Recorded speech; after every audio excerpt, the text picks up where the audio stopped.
In a world that never, ever stops talking, we're going to explore the one thing we've all been taught to ignore. You know, that quiet space between all the words, between the sounds.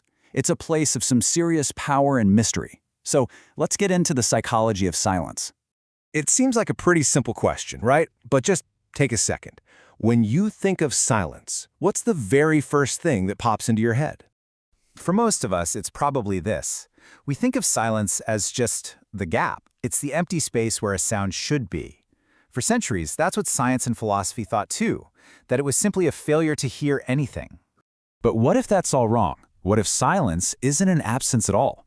What if your brain is actually actively processing it, treating it like a real event, just as real as a clap of thunder?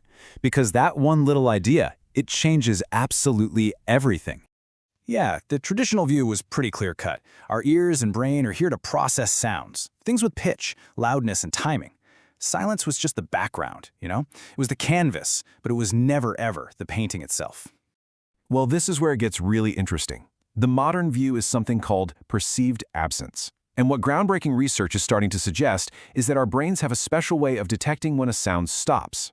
It's almost like we have this built-in alarm that goes off right at the beginning of a silence, telling us, hey, pay attention, something new is happening. And this experiment illustrates it perfectly. Researchers created illusions using only silence, and they perfectly mirrored famous sound illusions. So in this one, people consistently felt that one long period of silence was longer than two shorter ones, even when the total time was exactly the same. Our perception of time is literally being warped by silence. That's proof our brain is treating it like a real, tangible thing. Okay, so if our brain hears silence as something real, what does it actually do for us, on a biological level? Well, the answer is way more incredible than you might think. Take a look at this number, 2 hours. This number represents one of the most powerful discoveries ever made about silence. And no, it's not about meditation or sleep or anything like that. That's right, a huge study in 2013 found that just 2 hours of silence a day can actually help your brain grow brand new cells, and it's happening in a key area for memory and emotion. The process is called neurogenesis, and it's basically like a fountain of youth for your brain. It literally improves your ability to learn and to manage your feelings. So how in the world does this work? Well, the theory is that for a social animal like us, total silence is kinda unnatural. It puts our brain on high alert. And that state of alertness seems to wake up these precursor cells, telling them it's time to develop into new functioning neurons. Your brain is literally rewiring itself to be stronger and better at making memories. And believe me, the benefits don't stop there. Think about it. Chronic noise is constantly bombarding us with the stress hormone cortisol. Silence does the exact opposite. It gives us a sensory reset, it lowers that cortisol, it reduces the workload on our brain, and it creates the perfect environment for it to repair and restore itself. So we know that silence can physically change our brain. But what about our thoughts? Our creativity? What happens inside our heads when we finally step away from all the noise? See, when you're not focused on the outside world, your brain doesn't just shut off. Not at all. It fires up this incredible system called the default mode network. You can think of it as your brain's internal storyteller, or maybe its daydreaming engine.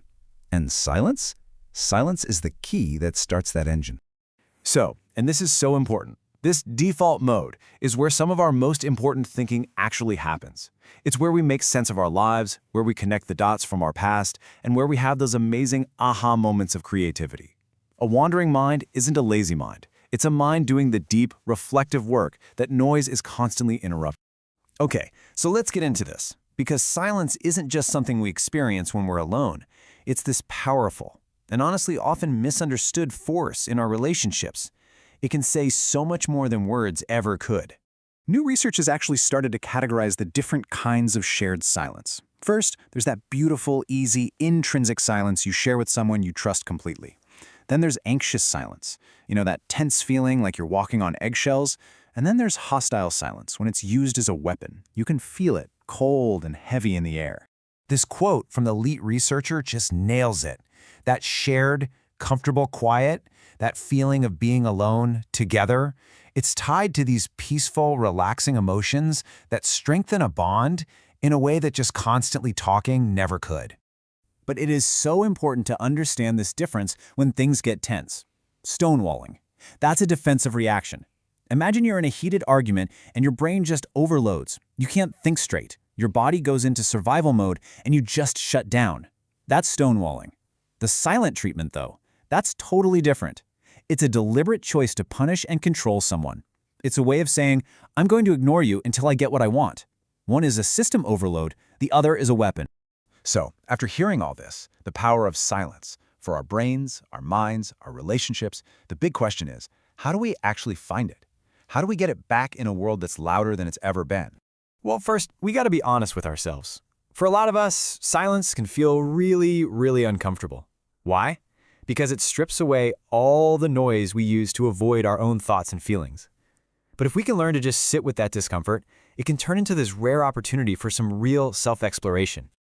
Look, you don't have to go on some big silent retreat. It really just starts with small, intentional choices. Just try one of these this week. Go for a walk and leave the headphones at home. Maybe drive to work with the radio off, even just for a few minutes. These little pockets of quiet can really add up, creating that space for your brain to reset and recharge. In the end, silence isn't nothing. It's a space. It's a space for new brain cells to grow, for creative ideas to spark, for deeper connections to be felt, and maybe most importantly, for you to hear yourself a little more clearly. So the only question left is, what will you discover when you finally stop and listen?